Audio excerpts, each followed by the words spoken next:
It's Monday night. Do you know where Twins ownership is? It's getting there 2 weeks since the Polad family announced the team was up for sale. What more do we know now? Not a whole lot. Let's get locked on Twins anyway.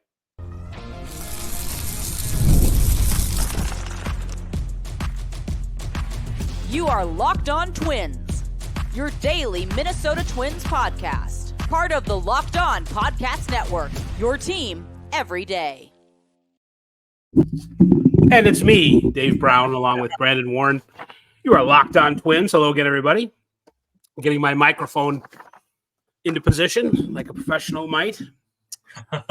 Anyway, this is your go-to destination, is it not, for the top Minnesota Twins discourse, insight, analysis. Personally, it's my favorite show of the Locked On Podcast Network, which, by the way, brings you your team every day. Every day. I'm co-host Dave Brown, professional ball writer since 1998, a BBWA member since 2012, and a Baseball Hall of Fame voter since this year. The Hall of Fame vote is coming up again pretty soon. It'll be here before you know it, like Christmas. Will Torrey Hunter stay on the ballot? No matter. Please follow me on Twitter at @AnswerDaveBrown if you like, and we can talk about it, or something else if you like. Across from me in cyberspace is Brandon Warren, a Twins watcher for 30 years or so, who not long ago covered the team on a daily basis professionally. He asks that you defend Pete Rose against him on Twitter at Brandon_Warren. Here's what's coming up on the podcast. The Twins are still for sale. It's not a surprise. I'm just pretending to be outraged. Really, the process of selling the team will take months and should last well into the 2025 season. 2025, did I say that right? Yeah, the next season, whatever the next one is. If things go quickly and smoothly. Is there any reason to expect them to go quickly and smoothly? Not really, but let's hope they do. Recently I read a column by Charlie Walters in the Pioneer Press, and he kind of spells that out. So that's what's coming up. One of the persons who might get involved in buying the Twins at some point, fans might recognize this name, Alex Rodriguez. Of course, he has some other irons in the fire right now regarding Minnesota's pro sports, and those take precedence. He's still trying to buy the T-Wolves. I don't know I think that's still alive. Brandon, maybe you can fill us in on that. But as Charlie points out, would a character like A-Rod even be welcome by Major League Baseball? Those people are very scrupulous who own these teams, and they might not like A-Rod because he was associated with PEDs. So I kind of rolled my eyes at that. But still, hey, it's possible that they didn't like Mark Cuban, right? I guess because they couldn't control him. I don't know. Could they control A-Rod? Probably. A-Rod is probably controlled like a robot. He seems very robot-like to me. So there's that. And David Popkins has work. He's taking over as the lead hitting instructor for the Toronto Blue Jays. The Twin Cities are somewhat near Canada, as you know, but Canada is all the way over the border. So apparently he was just hungry to get really north really fast. So we'll talk about all that. Plus one more topic from Twins Twitter that bothered me today, but if we remember, if we have time. For now, Brandon, who is bringing us this episode of Locked On Twins? Well, good evening, sports fans. This episode is brought to you by PrizePicks. Download the app today and use code LOCKEDONMLB to win $50 instantly when you play your first $5 lineup. PrizePicks, run your game. And speaking of near Canada, I was near Canada over the weekend up in my hometown of Roseville, Minnesota. And I got a fun fact that ties into the Blue Jays there. What'd you find out? Current Blue Jays reliever Eric Swanson lives in Roseville, Minnesota. Right? I mean, in the offseason on purpose? Yes. He's married to a young lady from there who actually I helped teach her gym class when I was a senior. Basically, I threw the hockey equipment at him every day, and we played floor hockey.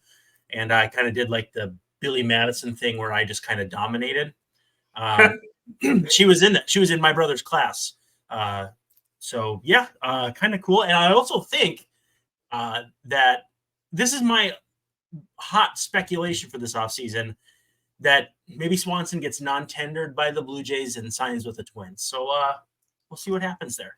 He has been an excellent relief pitcher when healthy, so that would be possibly a good get. They had a very harrowing season, basically, in spring training. Just they were I don't remember. I think was their young son hit by a car? Was that Toby? Yeah, Toby was hit by a car and was in tough shape for a while there. And then beyond that, just a rough season for him on the field besides. So, yeah, I think MLB Trade Rumors has him down for something in the neighborhood of $3.2 million. Some teams would pay that, some teams wouldn't. But I could see, if he gets non-tendered, why not Minnesota? I mean, the Twins are going to be looking in that tier if they sign any relievers, and he's going to be looking to bounce back. What better place than in the state he lives in and one state over from where he was born? Well, I'd be all for Eric's. Yeah. Absolutely, that kind of move for the Twins. And I don't think, the way that this really wasn't on the menu, but now that you mention it, the way that all the teams have used relief pitchers in the postseason, in the postseason. It's the off season for the Twins, so it's fine. It is the off season for the Twins, but I'm speaking of more like the Dodgers and the Yankees and the teams that are still playing. They're really leaning into the whole reliever thing. So I don't think there's any question, no matter what we all think the Twins needs are as far as getting another starting pitcher or other, they should be in the market for another relief pitcher too. I mean, even though that could be, depending on how they form their roster, a strength, but you can't have enough the way that the game is going. So, and he'd be at their price point. Yes. So, but speaking of price points, everyone's trying to figure out what's going to happen with ownership of the Twins. And the poll ads about a week and a half ago or so, 2 weeks on Thursday, said we're going to put the team up for sale. And obviously there hasn't been anything new about that, because these things, this process, as soon as you find a person, a conglomerate or whatever, it takes, months for it to happen. I remember, Artie Moreno at some point, the Angels had won the World Series and he bought them from Disney. And then that was settled like in May, but they had him coming in late in that year. So, I mean, this is 20 years ago, but just off the top of my head.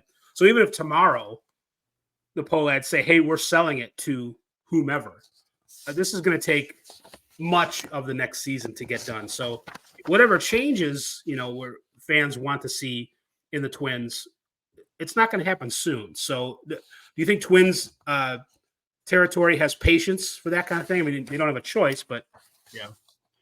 No, they don't. They don't have patience for anything.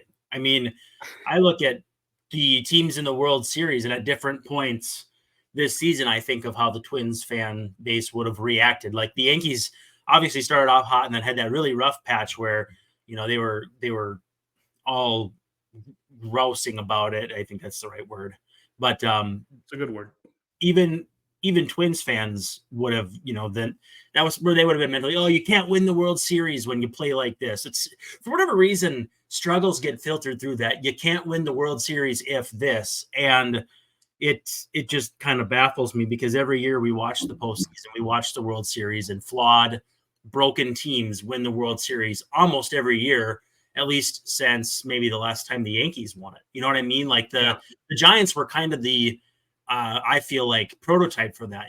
They're what was it, the odd year Giants or the even year Giants? I can't remember for sure. I think it was even year. Even Giants. when they won, yeah. Yeah, it was kind of a team that was better than the sum of its parts, and so that's why every year I think have a decent off season and see what happens. Try to stay healthy, roll the dice, and that's why even if they don't go crazy spending this winter, and they won't, I still have hope. So hope for the future for the Twins is going to be maybe not for 2025. It'll still be the poll ads, but for the years after that, it's going to be a new person or new people, new family or new conglomerate of people. And Charlie Walters in the Pioneer Press over the weekend had a fun, it was almost like a notes column. It wasn't fully devoted to the Twins, but he had some good little nuggets in there. That's his format. Is it? Okay. Yeah. So that's how he writes all the time? I have a fun shooter story for the next segment, but not right now. Okay.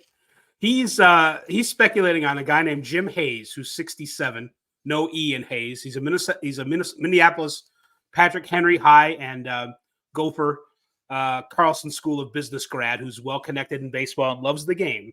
Mm-hmm. Charlie writes, Hayes is the founder of Minneapolis-based Hayes Companies, who's among the country's leading business insurance brokerages. So, he makes his money in money, basically, and who also operates a myriad other businesses.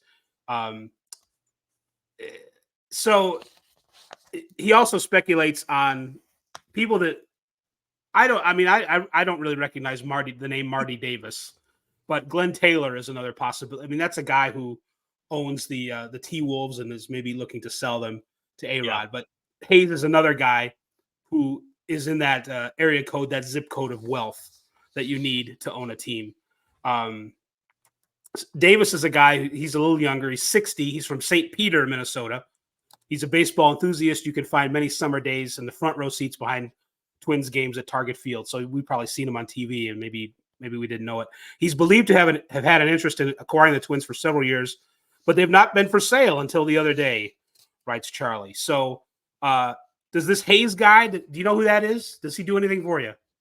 I mean, just to hear baseball enthusiast is such a breath of fresh air, and we kind of have gotten the stink from even the most ardent of, I don't want to say Pohlad supporters, but Pohlad non-haters have been like, yeah, it's a business, whatever.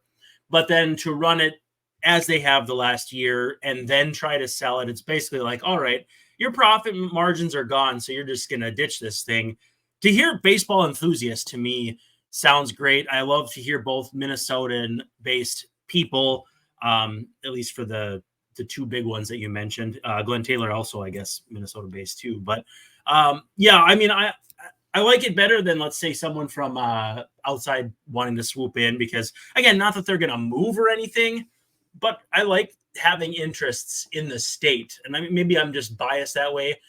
Though with that said, if the Wilfs wanted to get involved, it's the family that owns the Vikings. That would be a welcome sight too. They've done great things for the culture and all that for the Vikings. So with that said, I mean, there's still a lot we don't know, but I'm not discouraged by either of the names you said there. I mean, Glenn Taylor obviously has his detractors here in town, and in some ways justifiably so.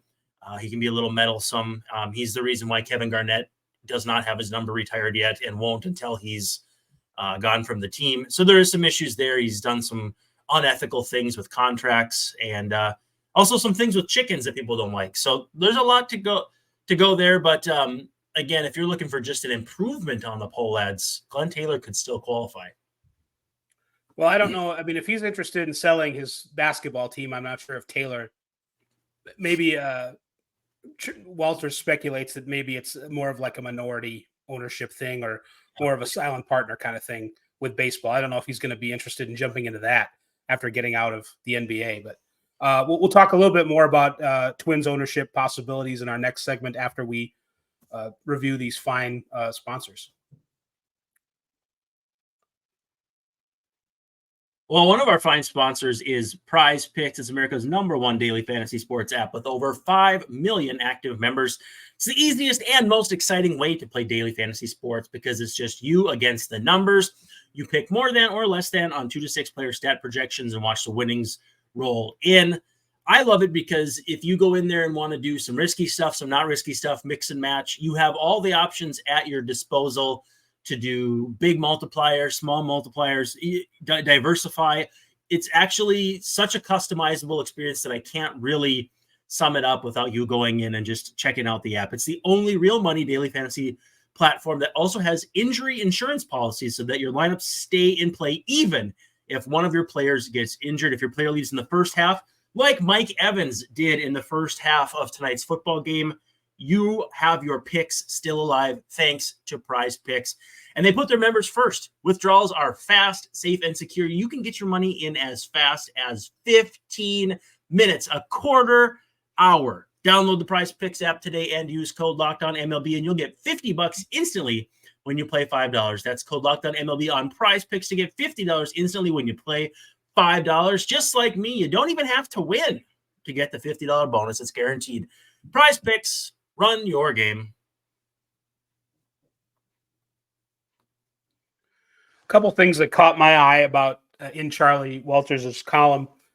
regarding the Twins' possible ownership. When do you want me to tell my story, by the way? Sorry to interrupt. Oh, yeah, no. Well, why don't you do that now? It's all right. So he pitched in the major leagues very briefly. And Charlie's a very good storyteller. I haven't seen him in 5 years since I covered a game, but he's they call him Shooter.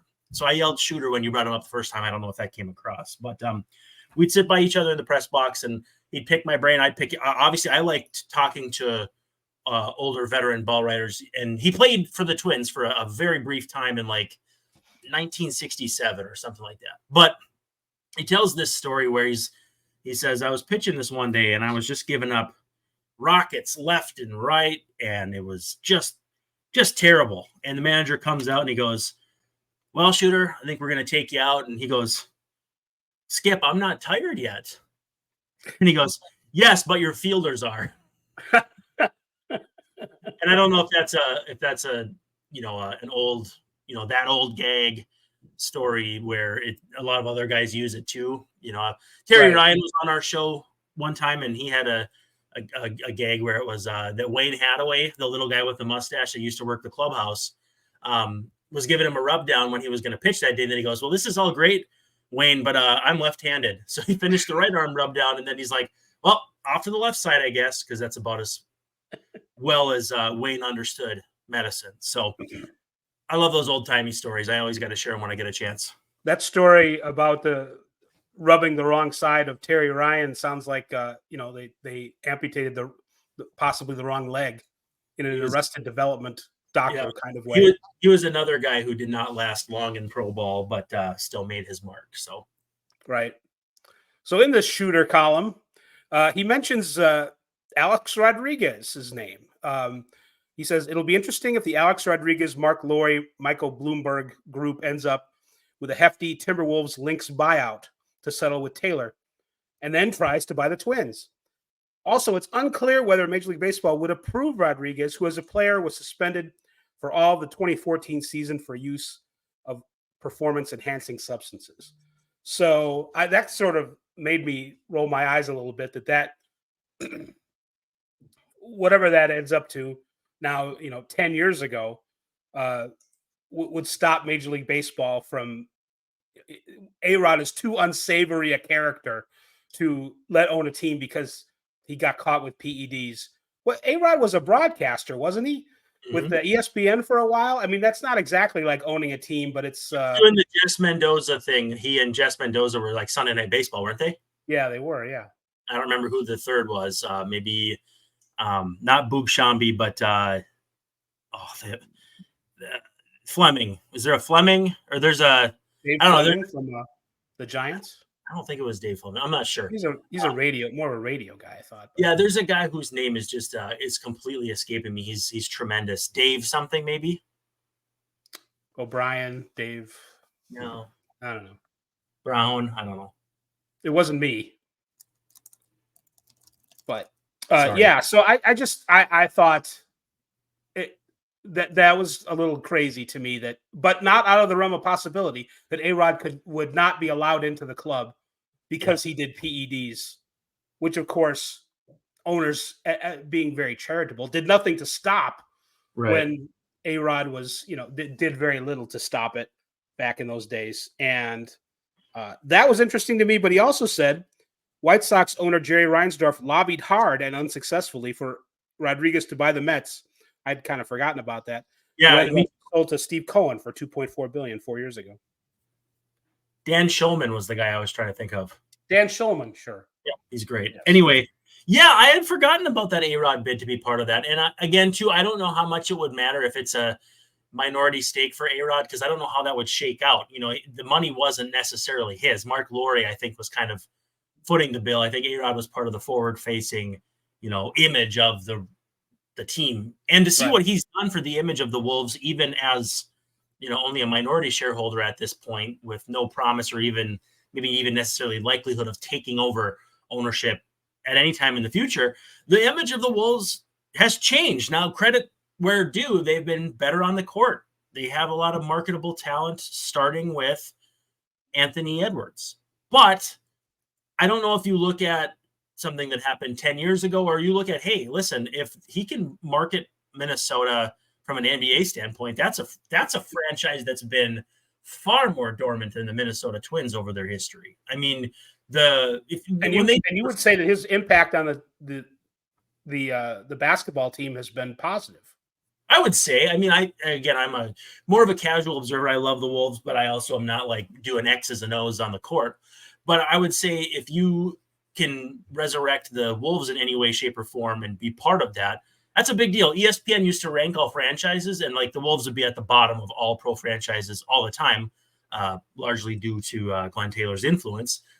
So again, yeah, I think if you can make that franchise relevant from your standpoint, it's going to look better than, again, a guy who had PEDs 10 years ago when they had to pretend to care about them. I don't think that A-Rod's in a position to be too public at the moment about being interested in the Twins with the right. The arbitration hearing is set to begin the 4th of November, it says. So that's still a couple weeks away. He's got to kind of get those ducks in a row before. I mean, behind the scenes is another matter, though. I mean, he could be talking to, that group could be talking to the Pohlads, on the QT. That he's interested in. I don't know that. Yes, I'm gonna.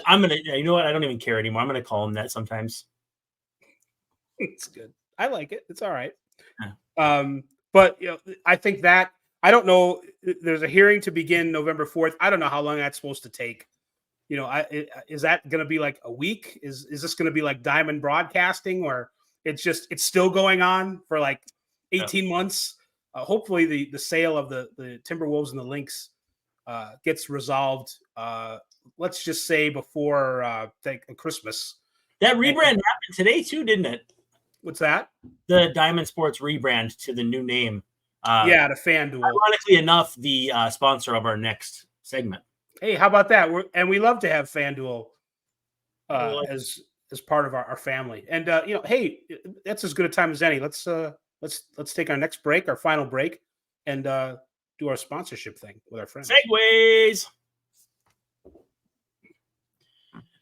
NFL fans, you can get the season started with a big return on FanDuel. That's America's #1 sports book. When you get a hunch in the middle of a game, we're watching the game right here at my place right now. Again, you're not watching this live with me, but just hear me out. I got Bucks and Ravens on, and if I want to, I can take out that app and look at the latest stats, view play-by-play, and all that on the same page where I can place my bets. And you can get started with $200 in bonus bets guaranteed when you place your first $5 bet. Let's take a look ahead to Thursday. Your Vikings, well, my Vikings, not yours, I guess, Dave, but play on Thursday at SoFi against the Rams. They are -3 favored, so not too much hangover from the Lions loss over the weekend. One of the best games you could have ever wanted to watch in an instant classic. Vikings -174 on the money line, and the over-under is set at 48.5. So get in on the action. Vikings Rams Thursday. Thanks to FanDuel. Again, $200 in bonus bets guaranteed when you place your first $5 bet. That's FanDuel.com, America's #1 sportsbook. A couple more. Let me pick apart Charlie's shooters column a little bit more for a couple more points. He says, a little birdie says the Twins are hoping for $1.8 billion in the sale, but 1.5 is more realistic. I mean, that's $300 million to you and me. That's not tip money, so that's not a small amount. But hopefully, the Pohlads will be happy with the cashing out at 1.5. If and then a little birdie thing is Charlie's. And then there's don't print that at the end of it. Right. Okay. Did you see that? Is there a don't print that section? I don't. That's later in the column, sir. That's it's usually at the end. I'm sure there is one because it always yes, says, there is. Don't print that, and then he'll say something. He printed all of it. Right. Yeah, he's the scoops guy that doesn't do much Twitter, so he does scoops the old-fashioned way, like the diner in New York that still makes Coke the old-fashioned way 90 years later. Sorry, Twitter joke. Is there such a diner? Twitter joke. I apologize. Oh, all right. Like 7. He also says it wouldn't be surprising if retired Twins Hall of Famer Joe Mauer is sought as a limited partner in the Twins sale deal. So Joe Mauer your next minority owner of the Minnesota Twins. That would he definitely would be a silent partner. He's pretty quiet. No matter Would that what.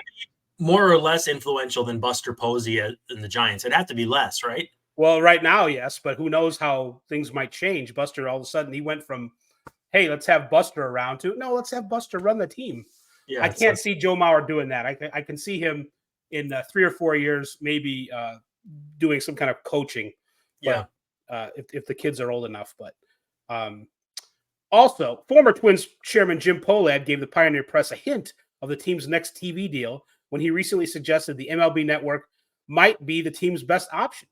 Maybe there's a bit of a downturn for a little while, but there's a lot of upside. So I don't know. It's